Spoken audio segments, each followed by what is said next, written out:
재난지원금에 대해 정부와 민주당의 의견이 엇갈리고 있는데요. 정부는 상위 계층에 캐시백을 지급하는 선별적 방식을 주장하고 있습니다. 그와 반면 민주당은 연초부터 전국민 보편 재난지원금 지급을 고수하고 있는데요. 나랏빛이 쌓이는데 대선을 앞두고 추석 전 돈풀기를 한다는 비판도 나옵니다. 또 민주당에선 경선 연기와 관련 의원총회에서 이재명계와 반이재명계가 정면 충돌하며 치열한 공방을 펼쳤습니다. 국민의힘에선 대변인 선발 토론 배틀에 141대 1위 경쟁률을 보였다고 밝혔습니다. 비트코인의 마지노선이었던 3만 달러가 무너졌습니다. 하루 사이 무려 약 10%가 하락한 것인데 이더리움도 비슷한 수준이며 도지코인은 약 25% 가까이 급락했습니다.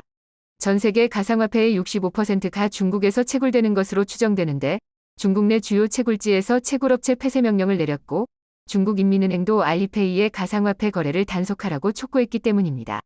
전문가들은 3만 달러가 무너지면 코인 가격이 수직 하락할 것이라 전망했습니다. 최근 코로나19 신규 확진자가 감소하는 추세를 보였다가 다시 급증한 것으로 나타났습니다. 하루 전까지만 해도 300명대 초반이었던 것이 무려 2배 이상 늘어난 것인데 가족 지인 모임 등 일상 공간을 고리로 한 크고 작은 집단 감염이 발생하고 있습니다. 특히 주요 변이 4종 감염자도 사실상 6,000명을 넘어선 것으로 알려졌는데요. 다만 그 중에서도 최근 인도와 영국을 중심으로 세계적으로 확산되고 있는 델타 변이에 대해서는 아직 비율이 매우 낮아 유행 우려가 적다고 합니다. 소나기 구름이 동쪽으로 이동해 빗줄기가 많이 약해졌는데요. 다만 오늘도 오전부터 또다시 대부분 지역에 소나기가 내리겠는데 비의 양은 많지는 않겠습니다. 오늘 기온은 어제보다 조금 낮아져 서울 아침 18도, 낮 26도로 비교적 선선하겠습니다. 목요일과 금요일에는 또다시 소나기가 내리겠습니다. 애플의 아이폰 12 시리즈 중 가장 작은 사이즈인 아이폰 12 미니가 다른 아이폰보다 낮은 판매량으로 생산이 종료된 것으로 전해졌습니다.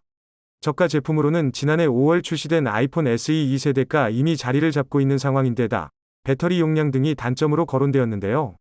실제로 미국에서 첫 달 판매량이 다른 스마트폰들을 포함해 가장 낮은 수치를 보이기도 했다고 합니다.